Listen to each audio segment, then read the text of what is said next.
n'ekicweka kandi bamwe omubariisa abo Sky TV yaganiraho nabo nibagira ngu emitima n'obwahati tebari munda abokushanga ngu tiine ahi bari kwiha sente kandi obwahati tibari kumanya n'eki barakuraseho abokushanga ngu ntihaburayo ebiro bikye abaana kugaruka aha mashomero obwo bonka abazaire batiine sente. Kubanga Sembabule tuli barunzi ekitundu ekisingayo tuli barunzi kati ekyetuliko tetunaba kukitegeera kubanga n'abaana badda mu masomero tetumanyi we tugenda kujja school fees kuba n'amata gaago ndaba bagamba nago bagenda gasiba kati awo ffe ng'abalunzi sente tugenda kuzijjawo zizza abaana.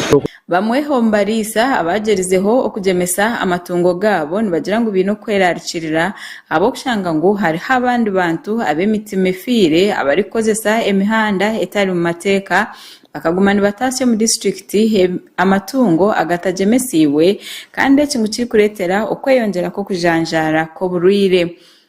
Okunyigirizibwa okunene kwe tulina bwe bwavu obujjidde kuba kati ffe waffe wano we tuba situlina kutunda bisolo tuba mu bwavu obw'enjawulo ate tuzzeemu kati saawa eno January ono tuddayo okuweerera abaana badda mu masomero naye abazadde baffe ffenna tulubadde essira tulisimba mu kutunda nte mbuzi ndiga kulaba nga ate ente ezimu abamu bazitambuza era ekiro nga tumanyi oluusi ne ziyita kumpi katugambe faamu yo eri ku luguudo era ente zaabwe ne ziyita ku faamu yo ate oluusi nga ye teyakola teyagemesa teyasobola kufuna sente ezigula eddagala eryo. Abamwe aba biine okwerarikirira nibagira ngu obwahati nibenda gavumenti ebaase kurugayo ebafunire omubazi ogubarije kukozesa omu kubaasa okujemesa amatungo gaabo kugira ngu babaase kwetangira oburwaire okweyonjera.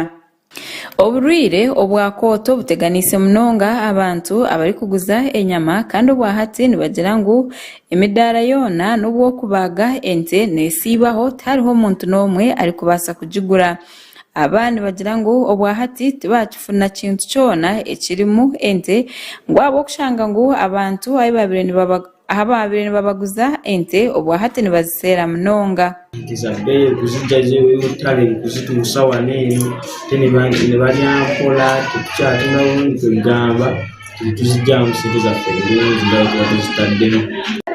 Emmotoka ebeera ya bbeeyi okutambuza ente te n'ekyawo abantu baba tebakyalya nnyama bulungi baba bagamba ente endwadde mutuguza ennyama endwadde kubanga ate yadde zibeera nnamu abantu baba tebakyalya nnyama yadde ate oyire ekyokushanga ngu abariisa bali omu kutiina kw'amaani n'abebembezi nabo biine okwerarikirira abokushanga ngu akasente nabo kagenzire nikakyendeera abokushanga ngu bakabatunga emishoro okuruga ahari abo abari kutambuza amatungo.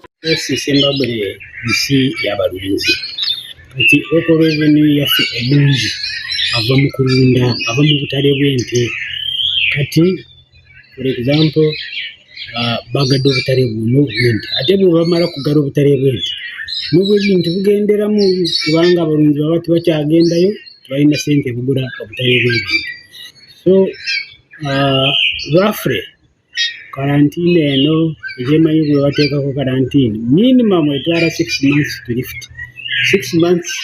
That means half of our budget is gone. Half of our budget, which is around 350 million shillings.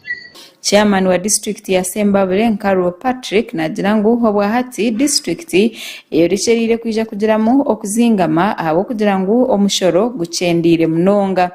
Enyingiza yonna eva mu kutunda nte n'ebizivaamu n'olwekyo kalusu yatuyisiza bubi nnyo. Naye nga ekyokukola tewali obutale tulina kubisiba bwe tubanga tuna containing obulwadde obw'okubulwanyisa kubanga obulwadde bwa kalusu si bulwadde bwa kusaaga.